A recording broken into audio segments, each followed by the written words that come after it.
L Dorado की कहानी जारी रखने के लिए मुझे एक नया मोड़ मिल गया। तुम्हें क्या लगा रॉकी भाई की कहानी का दी एंड हो गया?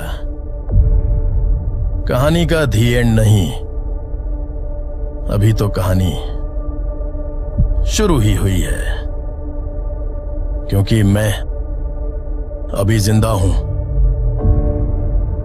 रॉकी भाई, सीन्स 1951।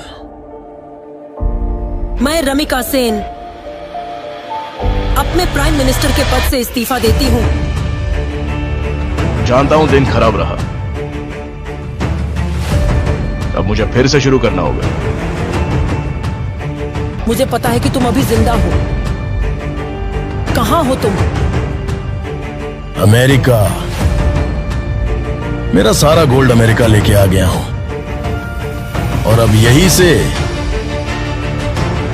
मैं दुनिया पे राज करूंगा, और तुम मुझे छू भी नहीं सकोगी। मुझे तुम्हारे साथ आना है। खाना, पानी, गाड़ी, तुम्हें जो कुछ भी चाहिए सारा इंतजाम करवा दूंगा। तुम्हारे सफर के लिए तुम जब चाहो जहां चाहो जा सकती हो। अब भी वही चाहिए जो 20 साल पहले चाहिए था। दुनिया मौत और दर्द की चीखों के बीच निशब्द खड़ा था एक भरोसे का पहाड़। खुदा का हुक्म और एक माँ की दुआ है कि हाथों की लकीरों को भी रुक सककर रोकने से भी नहीं रुकेगी तुम्हारी ये सल्तनत। आखिर वो दिन आ गया।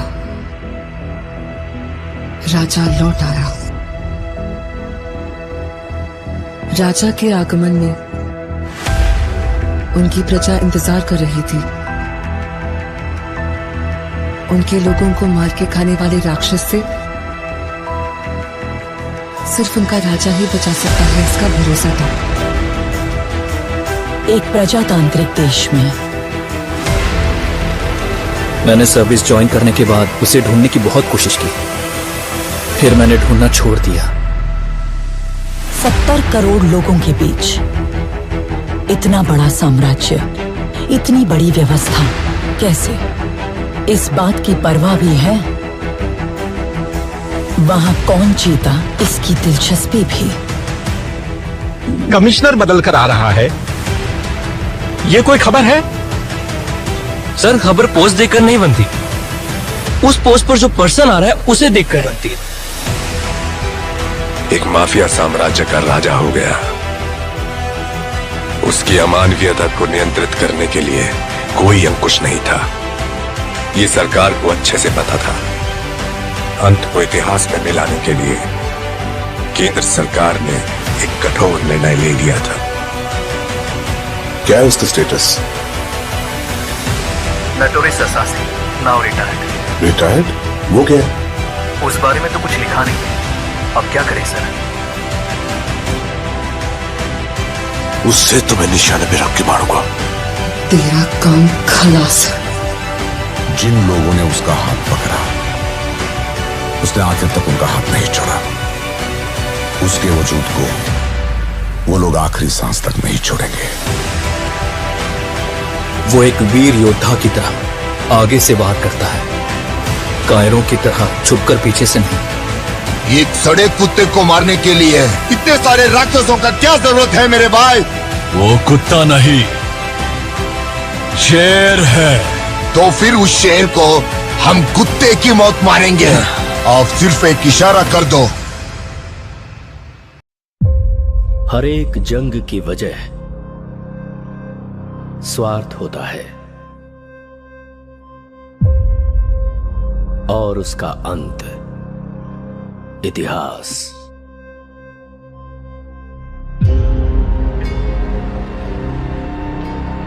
सरकार की नजर में वो एक शैतान है लेकिन जनता की नजर में वो एक फरिश्ता है।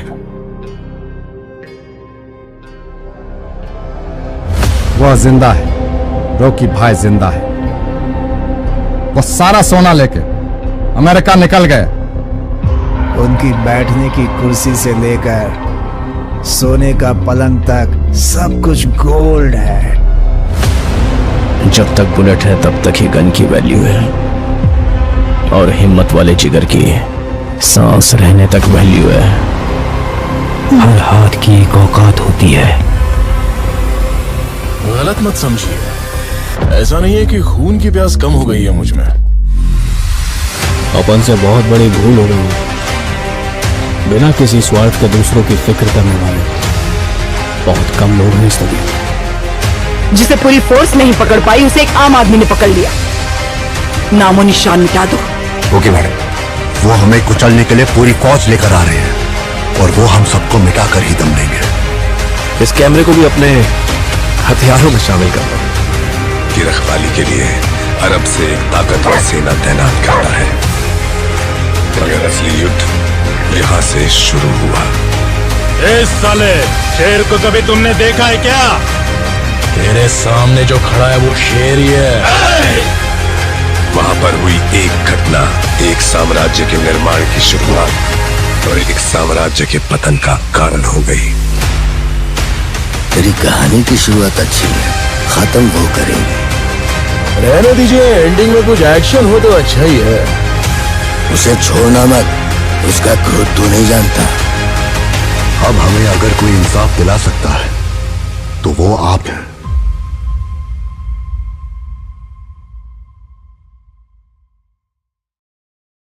तो गाइस कैसे आप सब? आई होप आप सब ठीक होंगे। तो गाइस चलिए एक और वीडियो करते हैं हमारा मूवी का स्टार्ट। तो गाइस आज के बारे में हम बात करने वाले रॉकिंग स्टार सुपरस्टार यश के बारे में। जी हाँ गाइस, और बात करने वाले Prashant sir, Junior NTR and Prabhas. तो गाइस क्या ही कहे, केजीएफ चैप्टर 3 ये मूवी ने सबको हिला दिया है, क्योंकि कुछ कह नहीं सकते गाइस, क्योंकि प्रशांत सर क्या कर सकते हैं, कुछ नहीं। चैप्टर 3 के तो अपडेट दिन ब दिन बदलते जा रहे। किसी टीजर में यश और प्रभास का कॉलर नजर आता है, तो अभी के टीजर में आपने देखा होगा कि जूनियर एनटीआर भी आने वाले वक्त में केजीएफ में आ सकते हैं। वो विलन के रूप में आ सकते हैं या साइड एक्टर के लिए तो नहीं पता, पर आने की बहुत ज्यादा शक्यता है उनकी। तो गाइज आप देखेंगे आने वाले वक्त के साथ कैसा आता है, कुछ नहीं, क्योंकि पूरा बॉलीवुड और हॉलीवुड और टॉलीवुड हिल सकता है।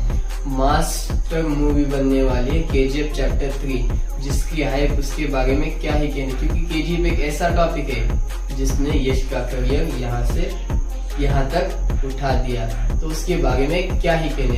KGF mind blowing movie. Rating की बात करें गाइस, 5 में 5 आते हैं। केजीएफ को वर्ल्ड वाइड कमाई करने वाली 1250 करोड़ की केजीएफ चैप्टर 2, उसके बारे में क्या ही कहने। उसके चर्चे तो विदेशों में भी चलते हैं, क्योंकि रॉकिंग स्टार यश का सिक्का बोलता है आज के टाइम पर। और बात करें एनटीआर की, तो एनटीआर सर के भी बहुत ज्यादा बड़े बड़े प्रोजेक्ट आने वाले हैं। क्या उसमें एक नाम केजीएफ का भी जुड़ सकता है? ये तो आने वाला वक्त बताएगा, कहीं वक्त हाथ से निकलना चाहे। तो बस यही कहना चाहता था मैं, क्योंकि कुछ कह नहीं सकते, क्योंकि फासला कोई भी हो केजीएफ के सामने टिक पाएगा।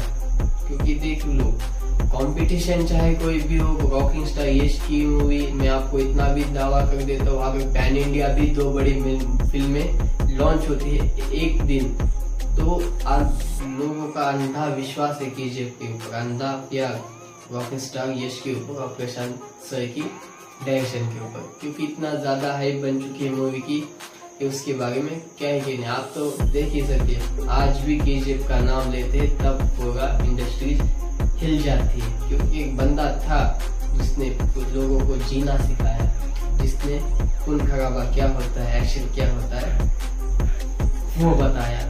तो बस यही कहना चाहता था कि टीजर अपडेट आपको कैसे मिले, कुछ नहीं। और आने वाले वक्त में केजीएफ लगता है कम से कम 2025 में तो आनी ही चाहिए, क्योंकि पुष्पा का तो पता नहीं, और यश हाईली झुकने वाले नहीं है। और पुष्पा के रिलेटेड भी नजदीक आ चुके हैं 15 अगस्त को, तो उसके बारे में क्या ही कहना है। तो गाइज ये थी केजीएफ के बारे में एक छोटी सी इन्फॉर्मेशन। आपको टीजर क्लिप कैसी लगी कुछ नहीं, ये भी आप हमें कमेंट में बता सकते हो। और आप कितना ज्यादा इंतजार कर रहे हो केजीएफ का, ये भी आप हमें कमेंट में बता सकते हो। Okay guys, keep watching, see you in the soon next video.